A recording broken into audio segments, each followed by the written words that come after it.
Hello everyone, welcome to learn with Lipika. Hope आप सब safe होंगे। तो चलिए आज के क्लास की शुरुआत करते हैं। आज के क्लास में हम स्किनर के ऑपरेंट कंडीशन से रिलेटेड कुछ एमसीक्यू सॉल्व करेंगे और उसी एमसीक्यू के थ्रू हम कंसेप्ट को अच्छे से समझेंगे। ओके, कंसेप्ट बहुत इंपॉर्टेंट होता है।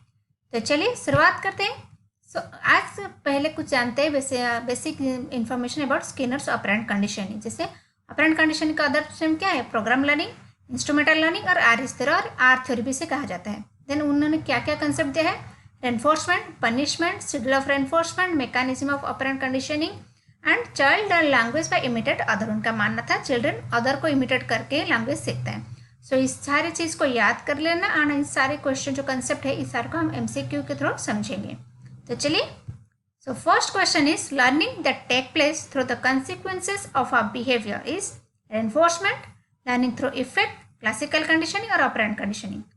Yes, the answer is D, operant conditioning. Then चलते next question is where the Skinner got the clue of operant conditioning theory. कहाँ पे उनको क्लू मिला कि operant conditioning की शुरुआत की जाए? Classical conditioning, Thorndike law of readiness, law of effect, none of the above. बताइए answer. Answer is C, law of effect. वो लॉ ऑफ इफेक्ट से उनको क्लू मिली अपनी ऑपरेंट कंडीशनिंग को बनाने के लिए। Then operant conditioning is based on the following types of reinforcement. कौन से रेनफोर्समेंट देता है? पॉजिटिव, नेगेटिव, कंटिन्यूस और ऑल ऑफ द अबव। क्या है?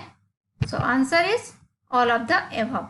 पॉजिटिव एंड नेगेटिव ये ब्रॉड वे में है। नेगेटिव अगर ऑप्शन में कंटिन्यूस भी दिए गए हैं तो उसको भी आप क्लिक कर देना, क्योंकि सारे रेनफोर्समेंट होते हैं लेकिन ब्रॉडली 2 टाइप्स होते हैं। ओके, तो चलिए पहले समझते हैं रेनफोर्समेंट को अच्छे से। ऑपरेंट कंडीशनिंग में स्किनर ने मेनली 2 कंसेप्ट दिया है, जैसे रेनफोर्समेंट एंड पनिशमेंट। रेनफोर्समेंट का मेन क्या होता है? बिहेवियर को इंक्रीज करना होता है। एंड पनिशमेंट का क्या होता है? बिहेवियर को डिक्रीज करना। अगर कोई अच्छी चीज़, बच्चा कोई अच्छी बिहेवियर दिखा रहा है तो उस चीज़ को प्रमोट करना। एंड अगर सेम पनिशमेंट में अगर कोई बच्चा कोई नेगेटिव बिहेवियर शो करे उस बिहेवियर को डिक्रीज करना, ये होता है पनिशमेंट का। तो पहले जानते हैं पॉजिटिव रेनफोर्समेंट क्या है और नेगेटिव रेनफोर्समेंट क्या है। पॉजिटिव रेनफोर्समेंट में क्या होता है? स्टिमुलस प्रेजेंट होता है, यानी कि कुछ चीज़ आपको प्रेजेंट किया जाता है जिससे बच्चे के बिहेवियर को इंक्रीज करने के लिए। फॉर एग्जाम्पल, कुछ बच्चे ने अच्छा आंसर दिया, गुड्स आंसर दिया, तो आप उसे अप्रिशिएट कर रहे हो, थ्रू एक प्रेजेंट दे रहे हो या तो फिर कुछ भी रिवॉर्ड दे रहे हो। इस वजह से वो क्या कर रहे हो? जो अच्छे बिहेवियर है उसको इंक्रीज कर रहा है। At the same time negative reinforcement में आप क्या कर रहे हो ना? स्टिमुलस को रिमूव कर रहे हो। कौन से स्टिमुलस? जो उसे दर्द दे रहा है। जैसे अगर कोई बच्चा एक अच्छा आंसर दे रहे, आप उसे बता रहे हो अच्छा तुमने अच्छा आंसर दिया, मैं आज से तुम्हें ज़्यादा होमवर्क नहीं दूंगी, क्योंकि वो उससे ज़्यादा होमवर्क करना अच्छा नहीं लगता है। तो ये जो आपने एक स्टिमुली को रिमूव कर दिया, इस वजह से बच्चा क्या करेगा? एक्टिव रहेगा और क्लास में आंसर देगा, कि ये सोच के अगर मैं अच्छा आंसर दूंगी तो सर मुझे ज़्यादा होमवर्क नहीं देंगे। ये होता है, समझ में आया? तो पॉजिटिव में क्या होता है? स्टिमुली प्रेजेंट रहता है, नेगेटिव में स्टिमुली रिमूव होता है। एंड रेनफोर्समेंट में एम क्या होता है? बिहेवियर को इंक्रीज करना। ओके, देन सेकंड पनिशमेंट में क्या होता है? उनका एम क्या होता है? बिहेवियर को डिक्रीज करना, यानी बुरे बिहेवियर को घटाना। पॉजिटिव में क्या होता है? हम प्रेजेंट दे के, स्टिमुली को प्रेजेंट करके। फॉर एग्जाम्पल, क्लास में अगर कोई स्टूडेंट्स डिस्टर्बेंस कर रहा है तो आप उससे बता रहे हो कि अगर तुमने फिर से डिस्टर्बेंस की मैं तुम्हें बहुत ज़्यादा होमवर्क दे दूंगी। ये तो ज़्यादा होमवर्क दे दूंगी मतलब उससे वो होमवर्क पसंद नहीं है। पॉजिटिव पनिशमेंट में जो पॉजिटिव पनिशमेंट होता है उसमें क्या, बच्चे को जो चीज़ पसंद नहीं है आप उसे वो दे रहे हो। इससे क्या होगा? उसके बिहेवियर में डिक्रीज होगी। ऐसा उससे लगा नहीं अगर मैं डिस्टर्बेंस करूँगी तो मैम मुझे क्या वो ज़्यादा होमवर्क दे देंगे जो मुझे पसंद है। इस वजह से वो बिहेवियर जो डिस्टर्बेंस कर रहा था वो चुप हो जाएगा। समझ में आया? नेगेटिव पनिशमेंट में क्या होता है ना? स्टिमुलस रिमूव किया जाता है। कौन से स्टिमुलस को रिमूव किया जाता है? जो उसे पसंद है। फॉर एग्जाम्पल, अगर बच्चा डिस्टर्बेंस कर रहा है, आप बोल रहे हो तुमने अगर डिस्टर्बेंस बंद नहीं किया तो मैं तुम्हारी फ़ोन तुमसे छीन लूँगी, जो उसे बहुत ही पसंद है। तो इस वजह से वो क्या करेगा? अपनी जो डिस्टर्बेंस वाला बिहेवियर है उसे बंद कर, क्योंकि अपनी फेवरेट चीज़ आप उसे छोड़ने की बात कर रहे हो, इस वजह से वो क्या बंद कर देगा। तो समझ में आ गया? तो इन शॉर्ट, रेनफोर्समेंट में बिहेवियर इंक्रीज होता है, पनिशमेंट में बिहेवियर डिक्रीज होता है। तो पॉजिटिव जब होता है जब आप कुछ चीज़ देते हो, नेगेटिव जब आप कुछ चीज़ छीन लेते हो। एंड रेनफोर्समेंट में क्या होता है? पॉजिटिव कौन सा होता है? जो आप उसे रिवार्ड देते हो। एंड नेगेटिव में जो चीज़ उसे पसंद नहीं है वो आप छीन लेते हो। सिमिलरली पनिशमेंट में पॉजिटिव मीन्स जो चीज़ उसे पसंद नहीं है वो आप दे रहे हो, एंड नेगेटिव में जो चीज़ उसे पसंद है वो आप छीन रहे हो।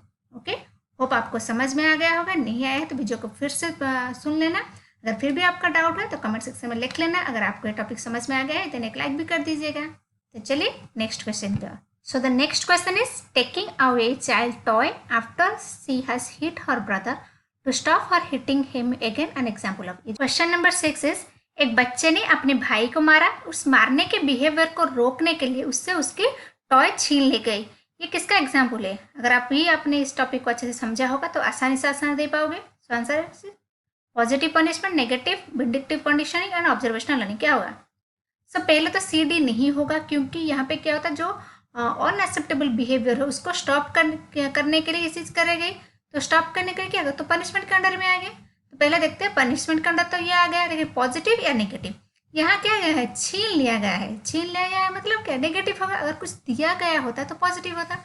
तो answer is B, negative punishment. Okay, समझ में आया? Okay, the next is giving a student extra homework after the misbehave in class is an example of. ये एग्जाम्पल मैंने अभी दिया था, बताइए। सो द आंसर इज क्या? Giving there. यहाँ पे बच्चे को दिया जा रहा है होमवर्क, क्या करने के लिए? मिसबिहेव देने के लिए। So positive punishment. Answer is option A. The next question is positive reinforcement क्या करता है? In the likelihood of behaviour and negative reinforcement dash likelihood the behaviour. Reinforcement की बातें हो रही है। रेनफोर्समेंट क्या होता है? Increase increase, decrease decrease, increase और डिक्रीज। क्या होता है? तो हमेशा याद रखना रेनफोर्समेंट हमेशा क्या होता है? इंक्रीज ही होता है, ना कि डिक्रीज। डिक्रीज कहाँ पे होती है? पनिशमेंट में होती है। सो the next question is positive punishment dash behaviour and negative punishment dash the behaviour. क्या करता है? पनिशमेंट क्या करता है? वीकनेस करता है। Yes, option B is right answer. Punishment हमेशा वीकनेस करती है बिहेवियर को, एंड जो हमारा रेनफोर्समेंट होता है ये क्या करता है? इंक्रीज करता है। So next is taking away person's car after they have been caught speeding out would be example of. वो जो स्पीड कर रहा था इस वजह से उसकी कार को छीन ली गई। ये क्या किसका एग्जाम्पल है? पहले तो क्या होता है? छीन ली गई, यानी कि नेगेटिव। उसकी फेवरेट चीज़ छीन ली गई उसको, कि उसके बिहेवियर को डिक्रीज करने, जो स्पीड कर रहा था इस बिहेवियर को डिक्रीज करने के लिए उसको पनिशमेंट दिया गई, कोई चीज़ छीन ली गई, यानी कि नेगेटिव। सो ये टर्म्स आप या मैंने समझ लेना कि अगर छीन ली गई है देन नेगेटिव, अगर दिया गया है देन पॉजिटिव। अगर कोई मतलब बुरे बिहेवियर को रोकने के लिए किया गया देन पनिशमेंट, कोई अच्छे बिहेवियर को अगर प्रमोट करने के लिए किया गया देन वो क्या है? Reinforcement. So easy. The next is क्या reinforcement lead to learning of avoidance and escape reinforcement. Avoidance and escape reinforcement किसके अंदर आता है? सो ये नेगेटिव रेनफोर्समेंट के अंदर आता है।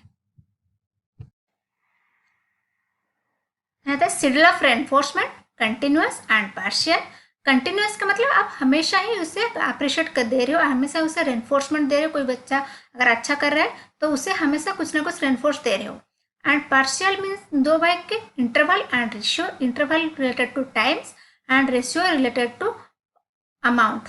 आप किस अमाउंट में दे रहे हो। इंटरवल टू टाइप्स के, फिक्स्ड एंड वेरिएबल, यानी कि फिक्स टाइम इंटरवल में आप दे रहे हो। अगर किसी ने अच्छा किया हर 2 दिन के बाद उसे कोई रेनफोर्समेंट दे रहे हो। एंड वेरिएबल आज 2 दिन के बाद, कल 3 दिन के बाद, कल 4 दिन के बाद, ये सब वेरी कर रहा है। एंड रेशियो क्या है? अमाउंट में होती है। अमाउंट मतलब फिक्स्ड अमाउंट। आप हमेशा उसे गुड गुड गुड गुड बोल रहे हो। एंड वेरिएबल मतलब आज गुड बोल दिया, कल उससे वेरी गुड बोल दिया, कल अगर बहुत अच्छा किया तो एक्सीलेंट बोल दिया। तो ये होता है variable. So interval related to times, ratio related to क्या होता है? अमाउंट। ओके, सो होप ये समझ में आ गए। देन चलते क्वेश्चन को। So question is dash schedule of reinforcement are based on number of response while dash schedule of reinforcement are based on time. अभी मैंने बताया। सो टाइम से कौन रिलेटेड है? Interval. And reinforcement based on the response of, जहाँ पे हम amount की बात करते हैं यहाँ क्या होता है? रेशियो। तो option D is right answer. So चलिए नेक्स्ट क्वेश्चन क्या। So next question is if we reinforce the desired response every time it occur, we are using continuous response, incremental response, intermittent response and contingent response। क्या होगा? क्या ये आप मैं क्या बता रहे कि एवरी टाइम, तो वहाँ पे आंसर क्या होगा? कंटिन्यूस रेस्पॉन्स, क्योंकि आप हमेशा ही उसे कुछ चीज रेनफोर्स कर रहे हो। Then next is extension of a response is more difficult. कहाँ पे होती है? पार्शियल में, कंटिन्यूस में, पनिशमेंट में या वर्बल। तो आंसर इज ए, पार्शियल में सबसे डिफिकल्ट होता है। ओके, नेक्स्ट इज, ये एक अपना लेवल का क्वेश्चन है। A bakery give a customer a free pastry after every 6 pastry purchase. This is an example of what kind of reinforcement schedule. So यहाँ पे क्या बताया गया है ना, एक बेकरी शॉप हर 6 पेस्ट्री परचेज होने के बाद एक फ्री पेस्ट्री देता है। सो ये कौन सी रेनफोर्समेंट ऑफ शेड्यूल है? Fixed interval, fixed ratio, variable interval, variable ratio, बताइए। So answer is B, fix ratio. Fix क्यों? यहाँ पे फिक्स एक ही देता है 6 के बाद। रेशियो क्यों? रेशियो मीन्स क्या मैंने बताया था, अमाउंट वो फिक्स है, क्या एक दे रहा है 6 के बाद। ओके, सो ये है fix ratio. So next question is, the intermediate schedule of reinforcement that reinforce our behaviour after an average but unpredictable amount of time has passed is called the schedule. यहाँ पे क्या पता, दो चीज़ बताए गए, amount of time and unpredictable. जहाँ पे फिक्स नहीं है तो आंसर क्या होगा? टाइम है यानी कि इंटरवल, एंड अनप्रेडिक्टेबल है इस वजह से variable. So answer is D. इसे कीवर्ड को पकड़ के आंसर देने की कोशिश करना। Then next is, to encourage children to enjoy arithmetic you should. एक बच्चे को एनकरेज करने के लिए कि वो मैथ को एंजॉय करे तो आप क्या करेंगे? Punish them when they make a mistake, reward them every time they get an answer right, और sometimes surprise them with a reward when they get a answer right, और इग्नोर देम। आंसर क्या होगा? सभी मैंने बताया था, जो हमारे पार्शियल रेनफोर्समेंट होता है ये सबसे इम्पोर्टेंट होता है, ये सबसे फ़ायदेमंद होता है। अगर आप कंटिन्यूस अगर आप उस मिस्टेक पर उसे पनिशमेंट दोगे तो वो डर के नहीं करेगा। अगर आप हर टाइम उसे मतलब रिवॉर्ड दोगे तो उसमें वो इंटरेस्ट नहीं लेगा। पहले तो इंटरेस्ट लेगा, उसके बाद वो इंटरेस्ट नहीं लेगा।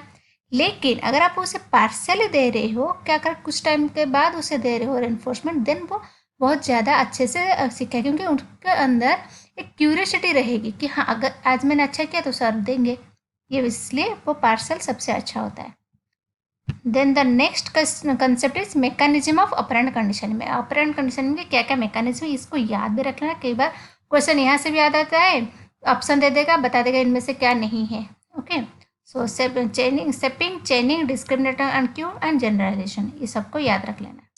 चेनिंग का मतलब क्या होता है ना, एक कड़ी को दूसरे कड़ी से जोड़ते हुए आप सीखोगे। जैसे बहुत बार ऐसा होता है, एक सीक्वेंस में सीखते जाते हैं, उसे कहते हैं हम चेनिंग। क्योंकि कभी बार बिहेवियर को चेंज करने के लिए, एक अच्छा बिहेवियर देने के लिए हम सीक्वेंस वाले एक मेथड यूज़ करते हैं। कोई भी चीज़ सीखने के लिए, जैसे बचपन में आप ए के बाद बी के बाद सी सीखते हो, ना कि ए के बाद सी सीखते हो। तो फिर कोई ऐसी चीज़ जिसको सीखने का आप सीक्वेंस, एक चेन, जैसे एक कड़ी से दूसरे कड़ी को जोड़ते हुए सीखते हो, उसे कहते हैं चेनिंग। देन सेपिंग क्या है? सेपिंग वहाँ पे यूज होता है जहाँ पे acquisition of complex behaviour and learning of difficult. जब आप कोई डिफिकल्ट चीज़ को सीखने के लिए चेन के सहारा लेते हो, चेनिंग के सिस्टमेटिक वे में जाते हो, लेकिन वहाँ पे आप रिवॉर्ड यूज करते हो, एक सिस्टमेटिक प्रोसेस में एक न्यू बिहेवियर को सीखते हो, उसे कहते हैं सेपिंग। चेनिंग में सिर्फ आप कनेक्शन करते हो, लेकिन सेपिंग में क्या करते हो, उसके अंदर आप क्या होता है, रेनफोर्समेंट, यानी कि अपना रिवॉर्ड वो उसे ऐड कर लेते हो and step by step complex behaviour को सीखते हो।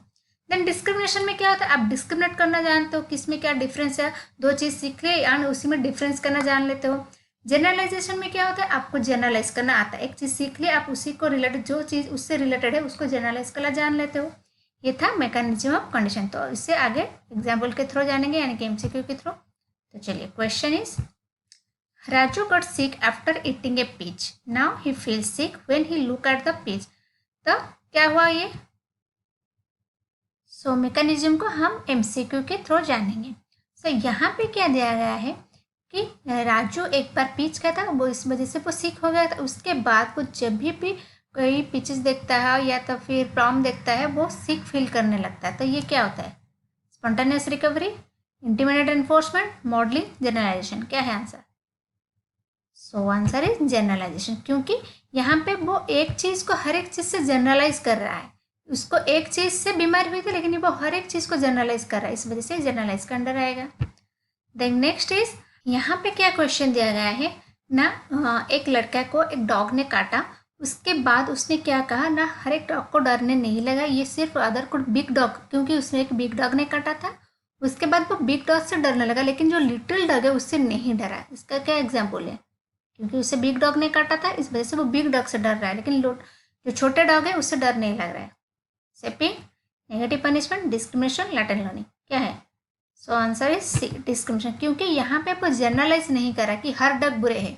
यहाँ पे वो डिस्क्रिमिनेट कर रहे हैं, मुझे बड़ा डग ने काटा था तो वो बड़े डग से डर रहा है, ना कि मुझे छोटा तो नहीं कहता था वो छोटे से नहीं डर रहा है, तो वो डिस्क्रिमिनेट करना जान गया है। The next is to train her puppy to roll over, Kim began by rewarding it for simply laying down. Later, she only rewarded the puppy if it lay down and turned to one side. Later, still the puppy only got a reward if it lay down. Turn then the roll over Kim was using. तो यहाँ पे क्या दिया गया है ना, वो अपने पप्पी को रोल ओवर ट्रेनिंग देने के लिए क्या क्या कर रहे हैं ना, पहले वो सिर्फ रिवॉर्ड दे रहा है जब वो सिंपली लेइंग डाउन हो रहा है, उसके बाद वो रिवॉर्ड दे रहे हैं क्यों ना, if puppy is lay down and turn to the one side, अगर वो वन साइड को जा रहे हैं तभी वो रिवॉर्ड दे रहे हैं। एंड नेक्स्ट वो क्या कर रहे हैं कि only get reward if they lay down turn and roll over. एक सिस्टमेटिक वे में कि अपनी पप्पी को ट्रेन कर रहा है क्या, रोल ओवर करने के लिए। सो आंसर क्या होगा, classical conditioning, modelling, fixed interval schedule और सेपिंग। सो आंसर इज सेपिंग। यहाँ पे क्या हुआ, वो सिस्टमेटिक मेथड में रिवॉर्ड को यूज़ करके एक डिफिकल्ट बिहेवियर सिखा रहा है जो रोल ओवर बिहेवियर है। वो थोड़ा थोड़ा करके सीखे, पहले जब वो सिर्फ ले डाउन हुआ उसे रिवार्ड दिया, उसके बाद ले डाउन के साथ जब वो वन साइडेड को टर्न हुआ उससे रिवार्ड दिया, उसके बाद वो जब वन साइड के साथ अच्छे से पूरा रोल ओवर होना सीख गया उसके बाद रिवार्ड दिया। तो ये सारे बिहेवियर सिखा के वो क्या सिखा रहा है, एक सेपिंग के मेथड में उसके बिहेवियर को चेंज कर रही है। तो ये होगा shaping. If the instructional design based on Skinner theory of reinforcement which of the following set of activities are appropriate. क्या होगा अगर कोई स्किनर थ्योरी को फॉलो करें, step by step presentation of learning material, students response and immediacy of feedback, planning acting and observing, instructional objective, planning of teaching learning system and evaluation, asking question, guiding and evaluating. क्या होगा, सो answer is a. जब भी feedback आए तो समझ लेना कि ये स्किनर का है, क्योंकि स्किनर क्या करते हैं रिवॉर्ड एंड पनिशमेंट में।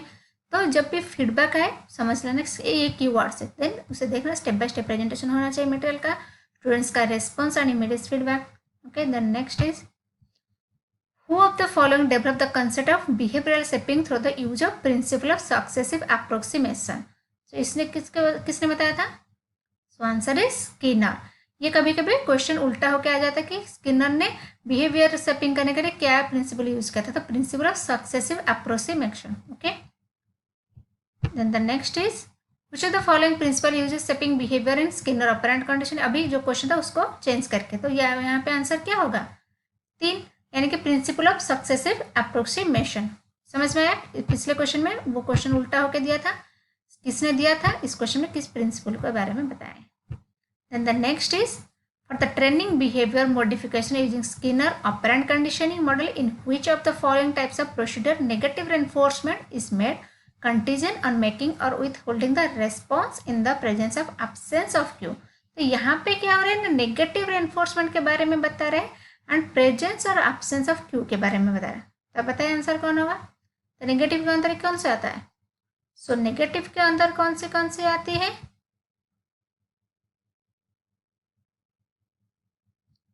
Escape learning, punishment learning, then आता है हमारा active evidence learning. So answer is 4। Okay, समझ में आया होगा। Then thank you. सो ये था आज का total MCQ on Skinner's operant conditioning. Hope आपको एमसीक्यू के साथ कंसेप्ट भी अच्छे से समझ में आ गया होगा। देन वीडियो को एक लाइक, शेयर एंड सब्सक्राइब जरूर कीजिएगा। अगर आपका कोई भी डाउट हो या तो फिर कोई भी आप ओपिनियन देना चाहते हो आप कमेंट सेक्शन में लिख सकते हो। तब तक खुश रहिए, मिलते हैं नेक्स्ट वीडियो में।